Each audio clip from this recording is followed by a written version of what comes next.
Presenting the news can be tiring work, especially on the lips. That's why our boys at the desk use only the best. For the smile you always wanted, Henrietta's Lip Balm. Available in coconut, garlic, glitter, and tobacco for him.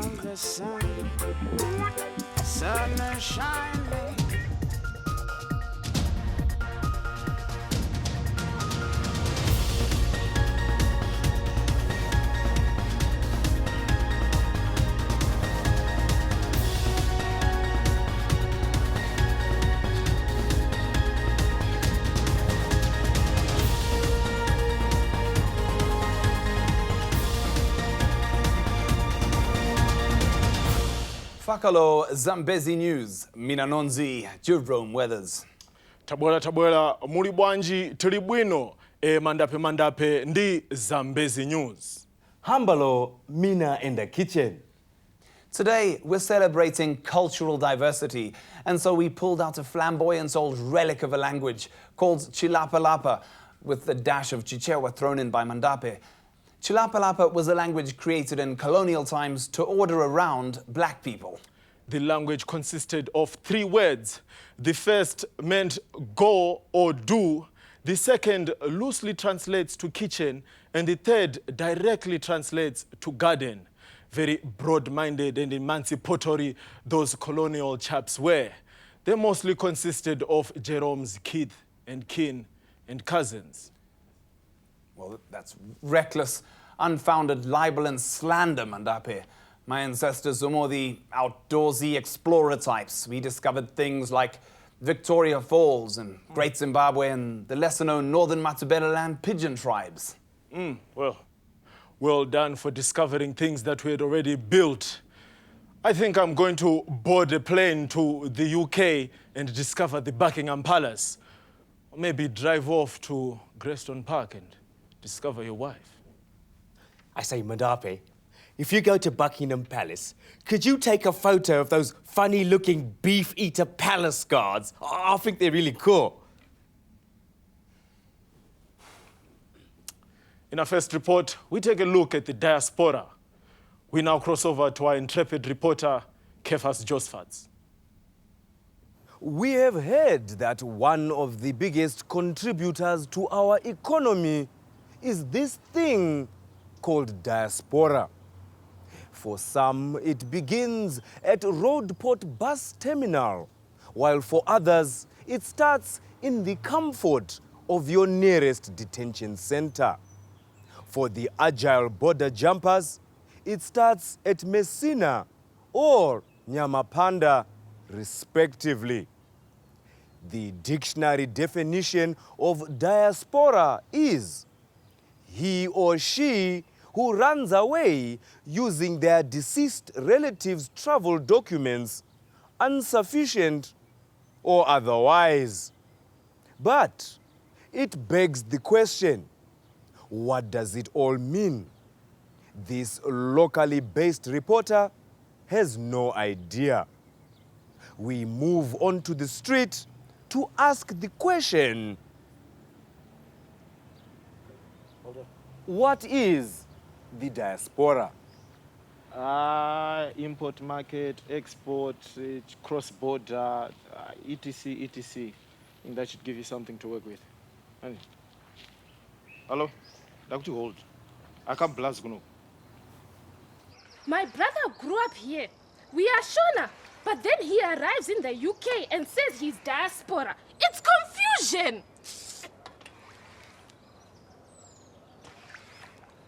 I mean, Harare go ku diaspora, and I think those are not diaspora, but Tinina and it's political, Sakam Sandy, and yeah, thanks.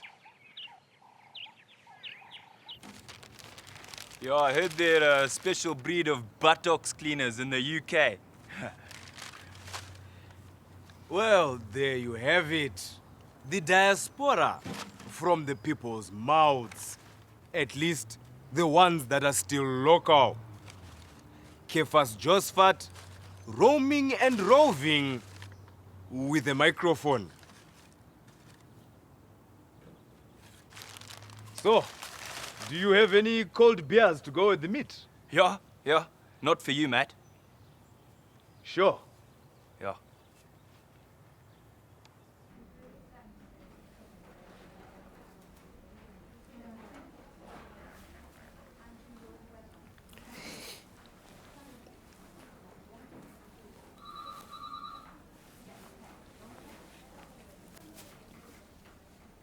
Have I ever told you that I've been to the UK, Henrietta?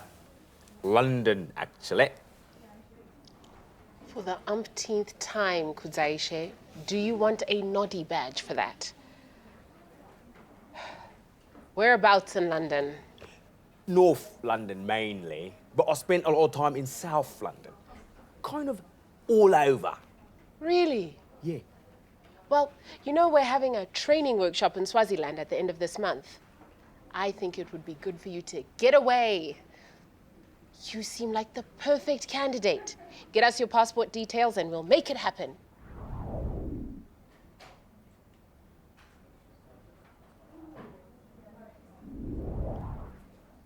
Definitely! Swaziland! Yeah! They produce top quality news out there.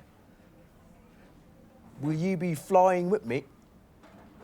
No, you're busing. Alone. Buzz. Yeah. Right. Bus. Can I get you some more coffee? Or would you like something stronger? Run along, Kuzaishe. Right.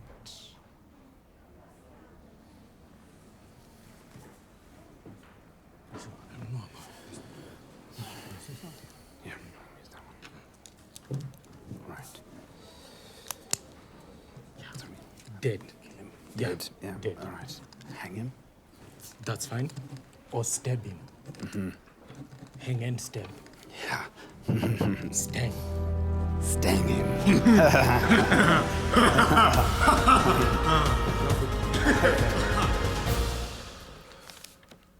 Breaking news. This just in. The country's embassy in London is completely bankrupt. It is reported that the ambassador has spent all the duly appointed embassy funds on tea, scones, lottery tickets, and go-go girls from southern Ukraine.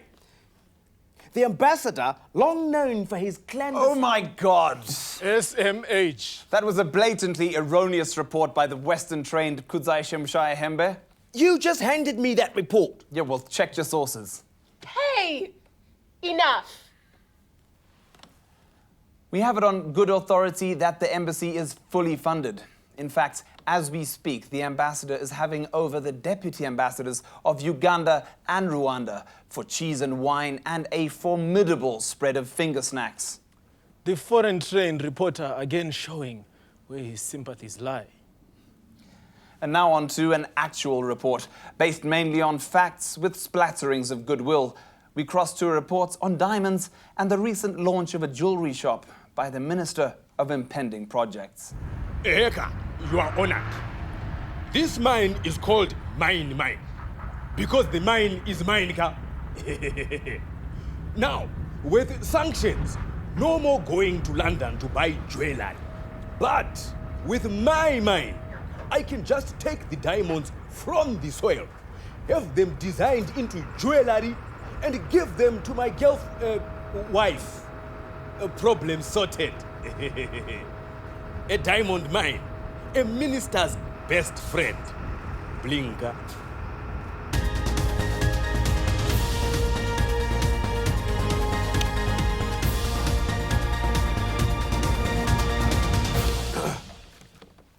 Breaking news. The Minister of Impending Projects has been implicated in a sex scandal involving his long-standing farm-loving goat, William, a shoehorn, a bottle of pickled onions, and a lactating baboon who chose to remain anonymous because of the nature of their relationship? Black Jesus in Africa. What another state-of-the-art fallacy from the fantastic mind of that little man there. again denigrating our upstanding ministers. You wrote this. Join us after this. No matter where we are, we will be there. Above and beyond the call of duty. Faster than breaking news. What? Investigative journalism that cuts beneath the surface. No matter where we are, we will be there. Yep. Reliable, regular. Yep, I'll be right there. No load is too heavy. Zambezi News. Feel the movement. I mean, I don't know how she can choose to send such an immature cub reporter to represent us in Swaziland. I mean, I feel that I'm by far the most well-heeled international traveler amongst us. I remember when I traveled to the post-World War II peace conference in Paris in 1918. I quickly negotiated the peace and then had to pop back to Southern Africa for the CODESA talks in Johannesburg with my old chum Nelson Mandela. I call him Nelly. I think I've done the most international travel of the Zambezi News crew, actually. Only outdone by the legendary Jonas Bunyongwe.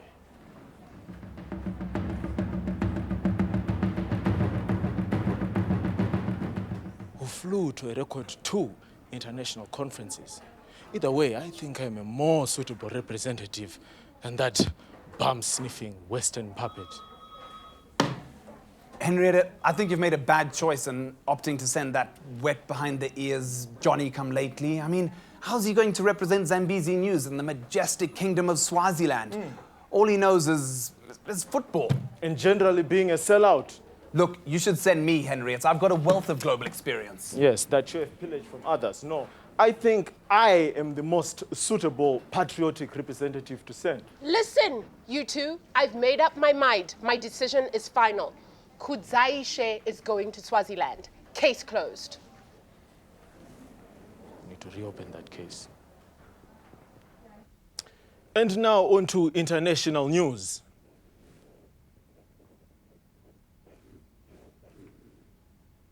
The country of Kenya is set to have elections. The West wants to send election observers. We say no. When last did you invite us to watch your elections? We don't even watch your television programs. Well, some are okay, like Desperate Housewives, but the rest... Nonetheless, the Kenyan elections should be graced by African observers. Many unnamed sources are clamoring for the veteran newscaster Mandape to be sent. We await confirmation. And now into travel news. The island paradise of Mauritius has recently launched the Luxe Hotel, a 5-star hotel with amazing conference facilities and a restaurant run by a Michelin star-winning chef. The kind of place where any reputable news station would send their top personnel. Okay, you two. I catch your drift. Jeez, could you be more obvious? Anyway, I managed to book you an international conference. Sounds like what the doctor ordered. And where is it? It's at Marvelous Mujumbo's Motel, 20 kilometers out of town. How's that international? Well, they're flying in a speaker from Malawi. A what? A bloody Malawian? No way. I'm not going. I mean, that's just insulting. I mean, Kudzaishe gets to travel abroad and we get sent to some seedy motel? Be happy with the cards you've been dealt, boys. Deal with it. Deal with it. This is just atrocious, Mandape. It's such an insult to my reputation. Yes, we can't take this anymore. I think it's time we took matters into our own hands, so to speak. You took the words right out of my mouth.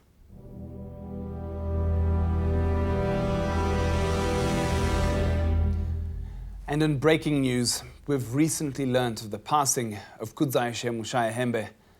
Kudzaishe's body was discovered by myself and Mandape during tea. Never pet the afro. Only the owner of the afro pets it. Now unpet it. Unpet it.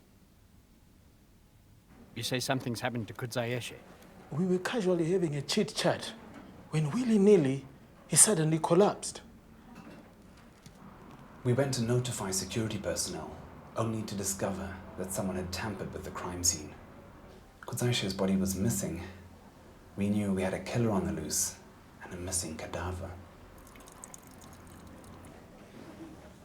Personally, I think it was Joram. You can never tell with these white people. I think he was poisoned. God knows, I could be next. One school of thought believes he was beaten to death by a mob of dry maize and a corn artist on the farm of the Minister of Impending Projects. He was massacred.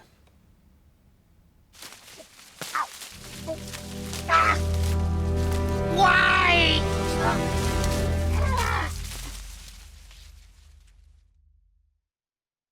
Are you having problems with your economy?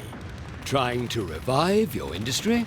Are your political fortunes flagging? Try war! You'll have a wealth of options. You can bomb Iraq, Iran, North Korea, Syria, Afghanistan, Australia. Who needs them? Tasmania. Who even knows where that is? Papua New Guinea. They're just asking for it. Uzbekistan. Why not? South Sudan. Hello, world. Malawi. Because we can. War. Helping politicians distract citizens since 1602. This advert has been proudly sponsored by the Bush Foundation.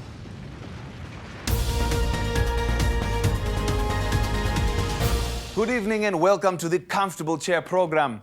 Unless you are joining us from Botswana, in which case, Ja Rastafari. Bloody Malawians. Welcome to the Comfortable Chair program, where we ask the easy questions with a difficult microphone. Today, we are doing a special on hate crime, and we are joined by the controversial character, White Mike.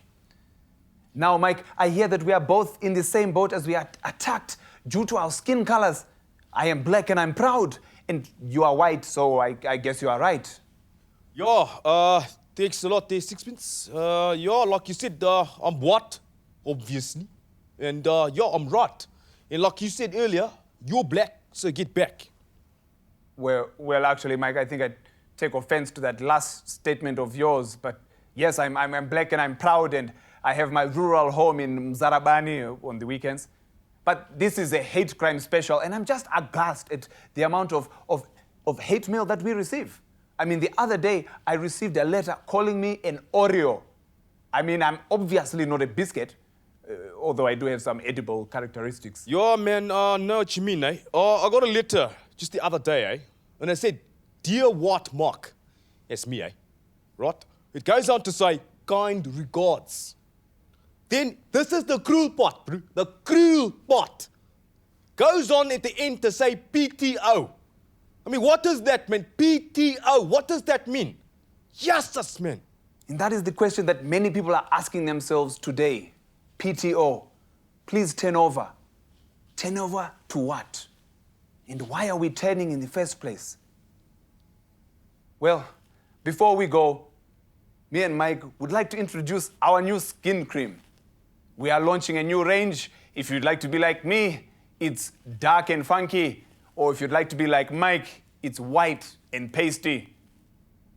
We'd like to thank you for joining us here on the Comfortable Chair program. I have been Sixpence Shereni. This has been the Comfortable Chair. You have been the people. And this is our new skin cream range.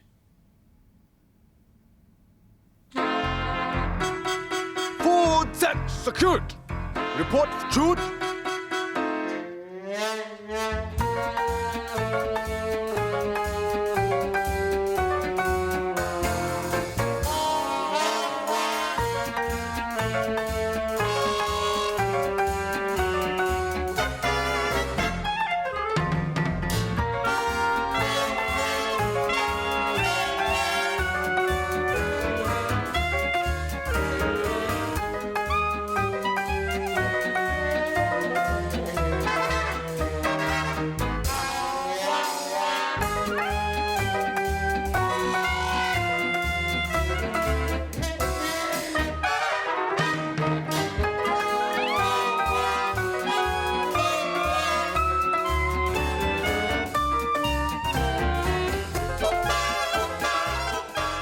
"24-hour security guaranteed.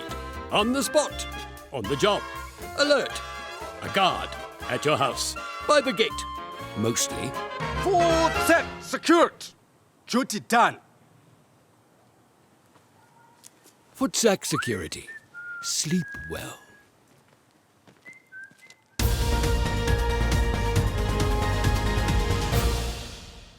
Hey, Owens, so we're doing this interview in Arcadia, the home of my colored brothers and sisters.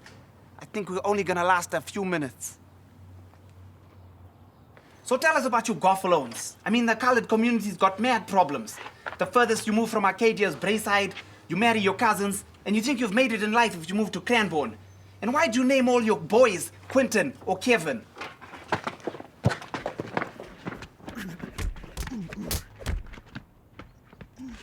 Kevy Kev was unfortunately dealt a vicious beating by a group of innocent bystanders. He's now recovering in hospital and has wished a speedy recovery by the unruly mob that's baying for his blood. In other news, the nation is gathered in mourning for the intrepid sports reporter Kudzaishe with the flag at a quarter-mast. Not at a half-mast, because he wasn't that important. Kudzaishe passed away after a short illness that afflicted him for a long time. And now, onto the sports desk with Kudzaishe. Henrietta, they're starting with me again. For goodness sakes. Well, many people wonder why whites often say, my China, my China. Well, it's actually because they are very familiar with their China. And Mike has recently been to China. He is now going to present us a special, what he calls Xinjiang song. Over to you, Mike. Rot, I'm gonna sing you a Chinese love song, Rot. Here goes. Waki waki tutu she, shun shun ne, shun shun ne, hey, shun shun ne, hey, shun shun ne, hey, hey, hey. I got a bit of a funky one now, you know. It's a Chinese rock song, eh? Gao Zhong, Toto Fila Kong, Gao Zhong, Toto Fila Song, Chao Wang, Chao Wang, Gao Zhong, Gao Zhong, Gao Zhong, Gao Zhong, Beijing.